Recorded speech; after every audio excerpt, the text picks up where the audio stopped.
മഹാനായ Abdullah bin Abbas റളിയല്ലാഹു അൻഹു നിവേദനം ചെയ്യുന്ന ഒരു ഹദീസിൽ കാണാം, നബി സല്ലല്ലാഹു അലൈഹി വസല്ലം തങ്ങൾ പറഞ്ഞു, നിഅമത്താനി മഗ്ബൂലുൻ ഫീഹിമാ കസീറുൻ മിനന്നാസ്. ജനങ്ങളിൽ അധിക പേരും രണ്ട് അനുഗ്രഹങ്ങളിൽ വഞ്ചിതരാണ്. രണ്ട് അനുഗ്രഹങ്ങളെ വേണ്ട രൂപത്തിൽ പ്രയോജനപ്പെടുത്താൻ അവർക്ക് സാധിക്കുന്നില്ല. അത് ഒന്ന് അസ്സിഹത്തു, ആരോഗ്യമാണ്. ആരോഗ്യകാലത്ത്, കഴിയുന്ന കാലത്ത് വേണ്ട രൂപത്തിൽ അത് അള്ളാഹുവിൻ്റെ മാർഗത്തിൽ ഉപയോഗപ്പെടുത്താൻ സാധിക്കാതെ പോകുന്നു. രണ്ടാമത്തത് വൽ ഫറാഗ്, ഒഴിവ് സമയമാണ്.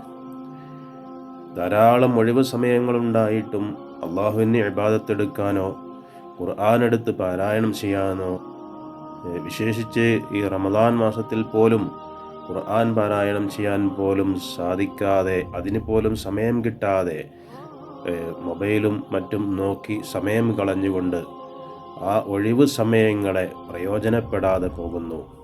ഇങ്ങനെ രണ്ട് അനുഗ്രഹങ്ങൾ അത് അധിക ആളുകൾക്കും പ്രയോജനപ്പെടാതെ പോകുന്നുണ്ട്.